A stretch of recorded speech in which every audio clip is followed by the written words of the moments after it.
Bismillahirrahmanirrahim. Assalamualaikum warahmatullahi wabarakatuh. Pahala adalah tabungan rahasia dan ditangani langsung oleh Allah Subhanahu wa Ta'ala. Karena tanpanya seorang muslim akan terjerumus dalam kenistaan dan kebinasaan di akhirat. Setiap manusia dapat memaksimalkan adanya pahala, namun belum tentu bisa menjaga tabungan pahala yang ia hasilkan agar tetap awet dan juga berkembang. Ajaran Islam mengajak manusia untuk beriman kepada Allah Subhanahu wa Ta'ala dan beramal saleh. Semua itu demi kebaikan manusia itu sendiri.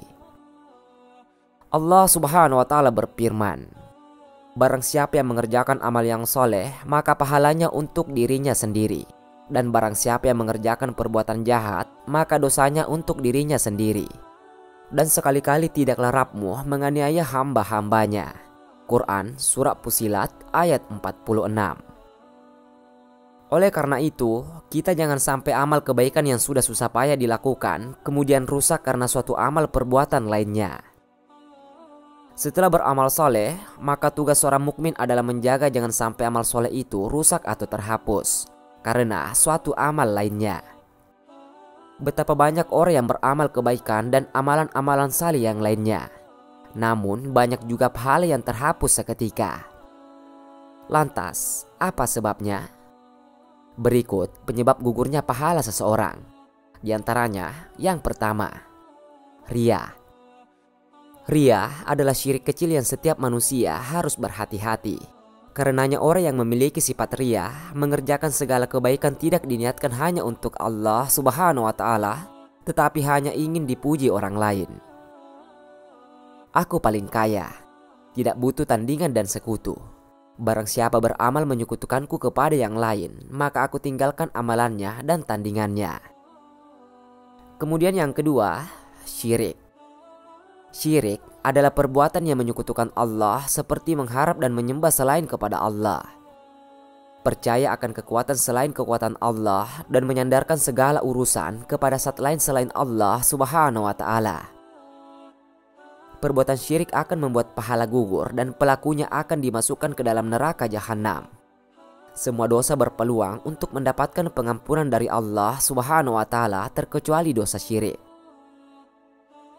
Dan sesungguhnya telah diwahyukan kepadamu dan kepada nabi-nabi yang sebelummu. Jika kamu mempersekutukan Allah, niscaya akan dihapuslah amalmu, dan tentulah kamu termasuk orang-orang yang merugi. Quran Surah As-Zumar ayat 65. Kemudian yang ketiga, murtad. Murtad merupakan orang yang memutuskan keluar dari agama Islam. Dan barang siapa yang keluar dari agama Islam, maka semua pahala yang telah ia kumpulkan akan gugur dan tak bernilai apa-apa di hadapan Allah Subhanahu wa Ta'ala. Barang siapa di antara kalian yang murtad dari agamanya kemudian mati dalam keadaan kafir, maka mereka itulah orang-orang yang terhapus amalannya di dunia dan di akhirat, dan mereka itulah penghuni neraka. Mereka kekal berada di dalamnya. Quran Surah Al-Baqarah ayat 217. Kemudian yang keempat, mengungkit-ungkit sedekah. Tidak diperbolehkannya seseorang mengungkit sedekah dan pemberian yang diserahkan pada si penerima. Apabila jika berharap menerima sedekah tersebut untuk berbuat baik, adalah suatu dosa dan bisa menggugurkan pahala amalan sedekah tersebut. Sama halnya dengan memberikan sedekah, tetapi dengan cara yang membuat penerima merasa sakit hati dan juga terhina. Seperti bersedekah dengan penuh kesombongan, sambil mengejek atau menceritakan perihal sedekah pada orang lain, sehingga si penerima malu dan juga tersakiti. Hai orang-orang yang beriman, janganlah kamu menghilangkan pahala sedekahmu dengan menyebut-nyebutnya dan menyakiti perasaan si penerima. Quran Surah Al-Baqarah ayat 264. Kemudian yang kelima, bersumpah atas nama Allah.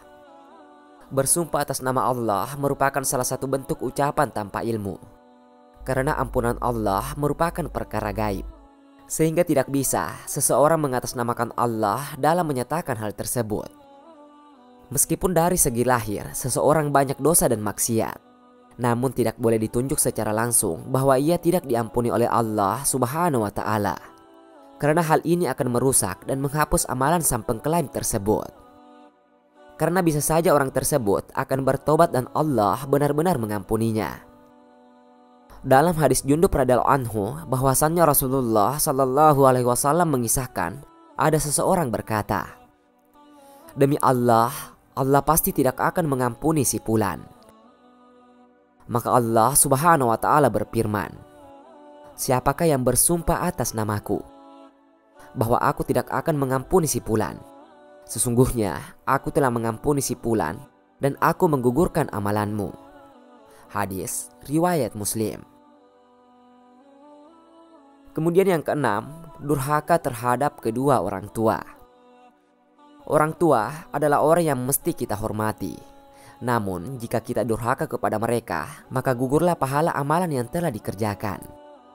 Rasulullah Shallallahu Alaihi Wasallam bersabda, "Ada 3 golongan manusia yang Allah tidak akan menerima dari mereka amalan wajib atau fardu, dan tidak pula amalan sunnah mereka pada hari kiamat kelak.